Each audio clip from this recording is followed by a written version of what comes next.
Top 10 Christmas Books. Nothing quite celebrates the feeling of the holiday season like an engrossing and wonderful book. Many stories have been written about Christmas and Santa Claus, but very few of those take the theme and make it into something truly special and important. Here are 10 of the finest examples. Be sure to post your favorites in the comments. 10. The greatest story ever told. Fulton Ursula. In this highly regarded 1949 account about the life of Jesus, Ursula imbued the New Testament Gospels with life, embellishing them with descriptive detail, dialogue, and personality. The compelling fictionalized narrative remains faithful to the scriptures throughout. The author captures the essence of the compassionate, yet forceful Son of God and his mission amidst the political, religious, and social turmoil of the early 1st century. This program's messages are timeless and ever relevant and will have wide appeal. 9. The Polar Express. Chris Van Allsburg. It tells the story of a young boy on Christmas Eve, patiently lying in bed. Suddenly, a magical train called the Polar Express pulls up in front of his house, and the boy is invited to journey to the North Pole. The train is filled with many other children, all dressed in their pajamas.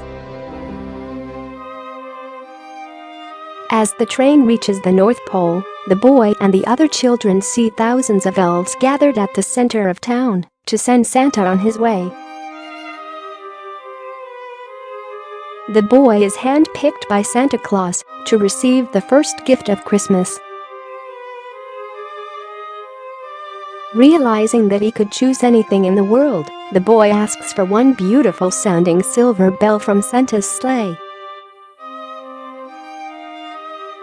The boy places the bell in the pocket of his robe, and all the children watch as Santa takes off for his yearly delivery.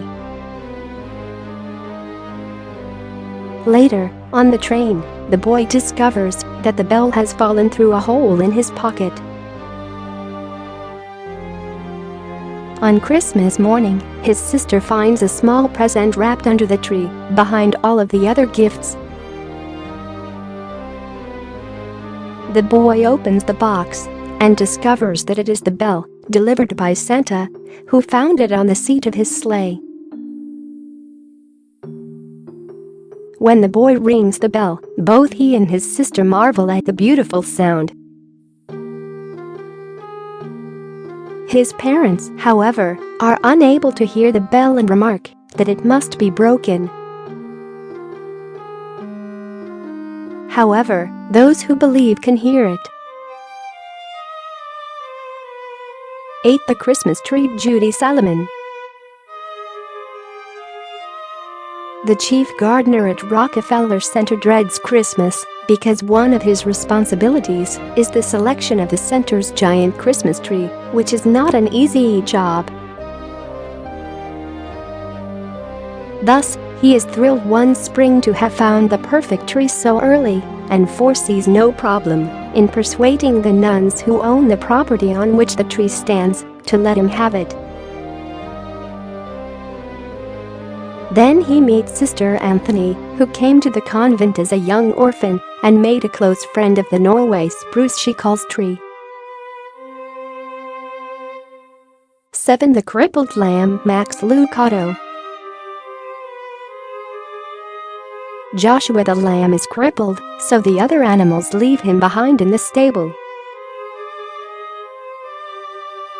His tears of loneliness turn to joy, however, when he realizes that, because of his difference, he gets to be right there when Jesus is born. From the classic art to the surprise ending, this tender story will help all children see that God has a very special plan for their lives. 6. The Christmas Box. Richard Paul Evans. The story relates how a young couple, Richard, who narrates, and Kiri, accept a position to care for a lonely widow, Mary Parkin, in her spacious Victorian mansion. As Christmas draws near, Mary becomes anxious about Richard's obsession with success and his failure to make time for his family. She urges him to reconsider his priorities, but he is always too busy to heed her advice. It is only when Mary is on her deathbed and her secret sorrow is revealed through the letter-laden Christmas box of the title that Richard realizes what she has been trying to tell him. The message concerns love, of course, and the strings Evans pulls to vivify it should squeeze sobs from even the stoniest of hearts. 5. The best Christmas pageant ever. Barbara Robinson. Year after year, a small town puts on their retelling of the Christmas story from the Bible, and year after year it's always the same. Alice Wendlicken is always Mary, while Elmer Hopkins, son of the minister, is always Joseph. But this year that changes. After the usual director, MS. Helen Armstrong, breaks her leg, housewife Grace Bradley steps up to direct. This is bad news for her children, Beth and Charlie, who are always in the pageant but never want to be, as well as her husband Bob, who puts his best effort into staying home for the pageant. But things get even worse.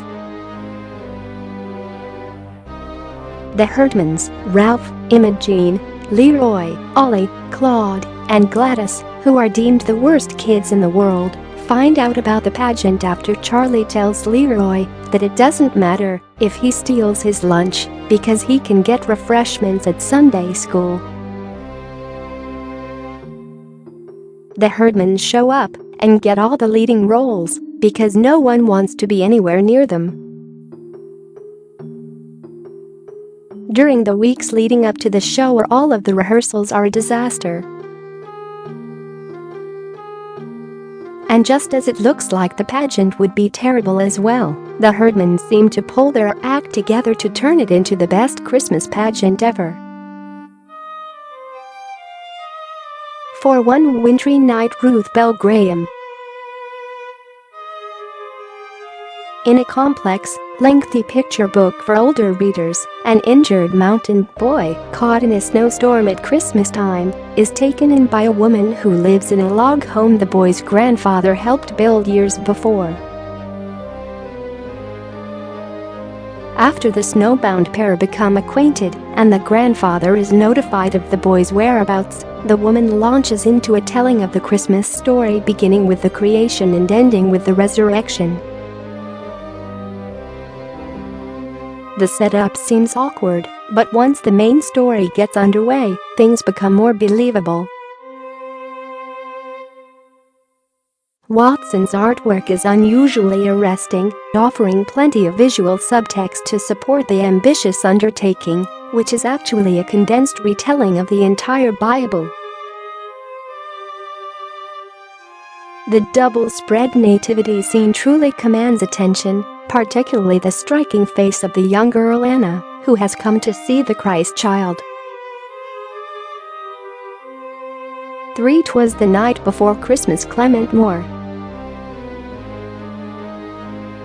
The poem, A Visit from St. Nicholas, also known as The Night Before Christmases and 'Twas the Night Before Christmases, from its first line, first published in 1823, is largely responsible for the contemporary American conception of Santa Claus, including his physical appearance, the night of his visit, his mode of transportation, the number and first ever printing of the names of his reindeer, and his delivery of toys to children. 2. How the Grinch Stole Christmas. Dr. Seuss. The Grinch, whose heart is 2 sizes too small, hates Whoville's holiday celebrations and plans to steal all the presents to prevent Christmas from coming.